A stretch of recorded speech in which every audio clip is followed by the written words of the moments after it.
Do you remember this viral video of Soy Trapito, where this guy shows up who looks 100% like a woman, and the person recording the video can't believe it?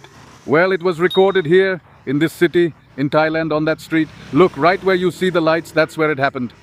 And this whole avenue is full of those so-called trapitos, ladyboys in English, Katie in Thai. Look, here are the orange drinks, coconut drinks, and right across, watch out for the cucumber.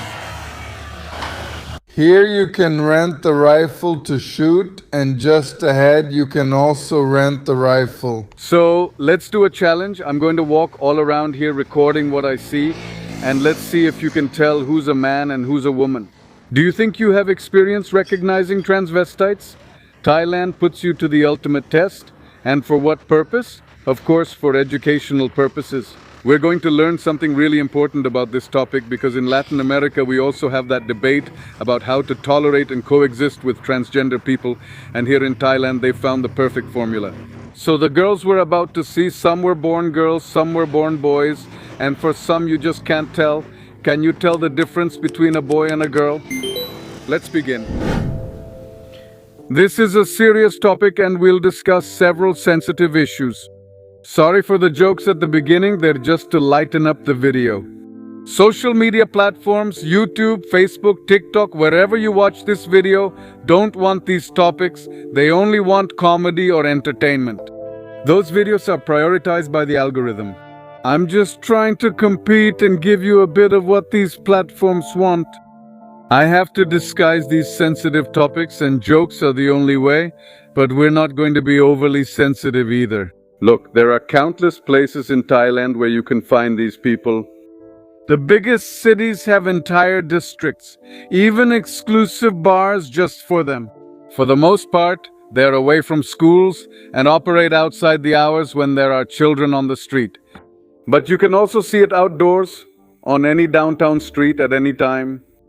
There are those who have already had surgeries since they were teenagers and cross-dressing is their profession and they are celebrities. Up to those who only dress as women on the weekends for fun. When it comes to workers in the sex industry, it's the same. There are divas, extremely expensive models, and even those you find on the street for $30. Thailand has the largest number of men dressed as women in the world, both in total number and as a proportion of the population. We have almost 300,000 transgender people in this country, and these are the ones that statistics can count, the ones who are registered, plus those who are not registered. It is estimated that the number could reach almost 500,000 in a population of only 71 million people. Here, this is totally an industry and a way of life. It has become a very influential part of society that changes every aspect of the country. They have a beauty contest for trans women. Look at them. Do they look like men? They're indistinguishable.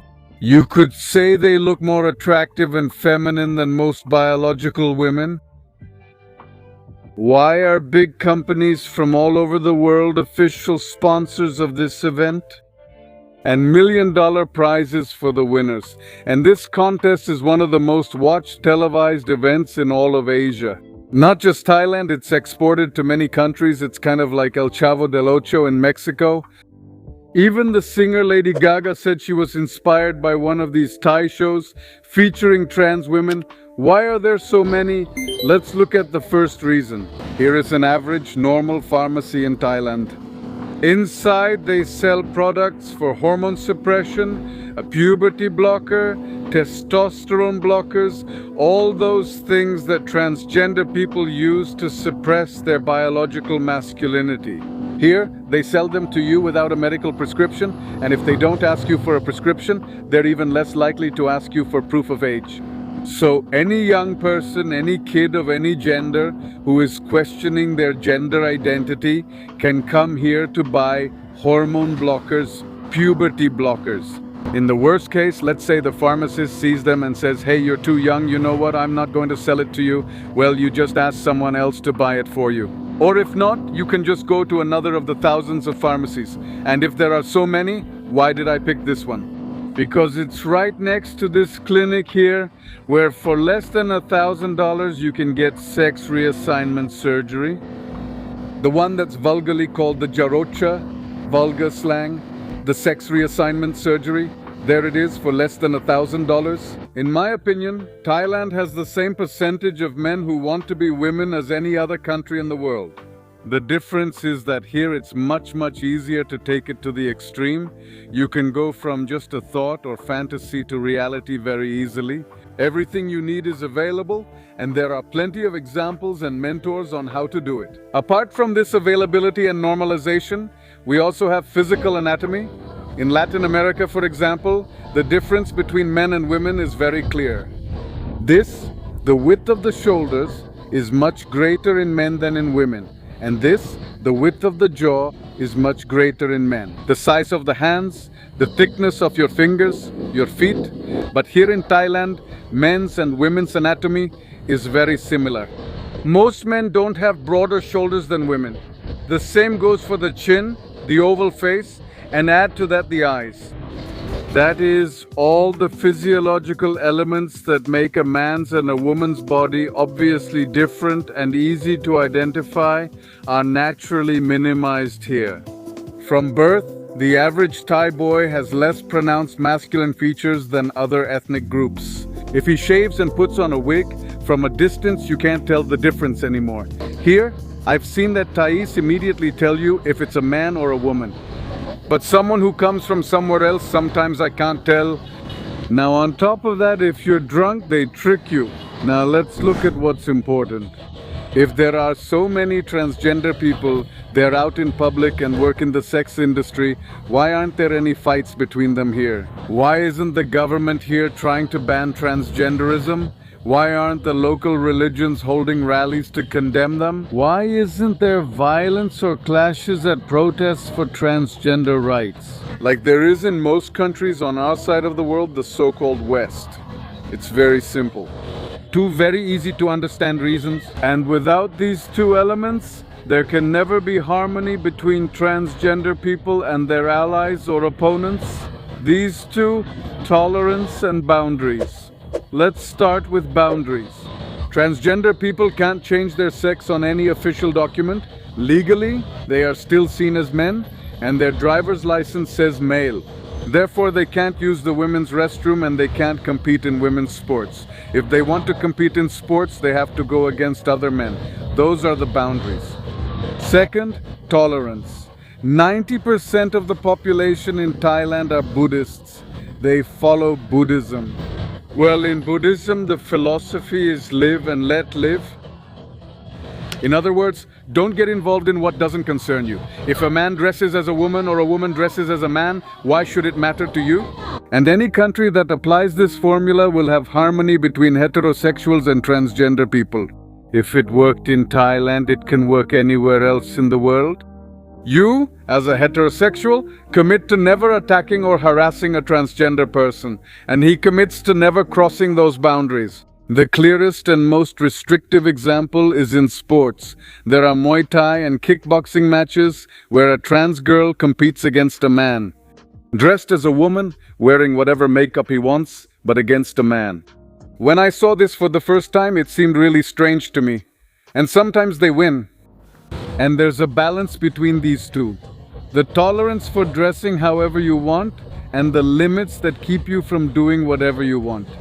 And they're still required to do their military service. That's why it's very common here to see transgender people dressed as women at military service graduation ceremonies, graduating as soldiers. This phenomenon is known as beautiful soldiers. Also, to a certain extent, in various aspects of society, being a woman is seen as better than being a man. In some aspects, for example, that diva goddess, well-groomed, glamorous, who puts on a show for you. Is it more desirable to be that than a male peasant, so to speak, in a rural area? That is, society in general, including children, see it as more worthy to aspire to be this glorious, beautiful woman than to be a low-income fisherman. And this is nothing new. There are some who say, oh, this generation, the world's been going downhill lately. Trans people exist in your neighborhood because you abandoned Christ in recent years. Not at all, sir. This has been around for millennia. India has recognized a third gender for 10,000 years. Buddhism has accepted and explained how to treat the third gender since the 14th century. What is new, though, is social media, which has exposed all of this and made it much more accessible to young people and children through full-color videos. And it's not that transgender people are so well accepted here in Thailand that people adore them, encourage them, and applaud them, no. They're simply tolerated. They still face the same challenges as any other transgender person in most parts of the world. Aggression, exclusion, insults, discrimination, mockery, verbally condemned. The same.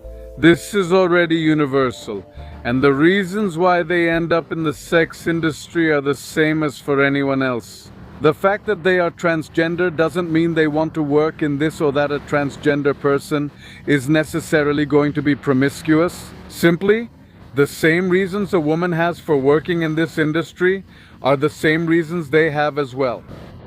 That lack of money is what pushed them into it, and once inside, the higher income is what made them stay.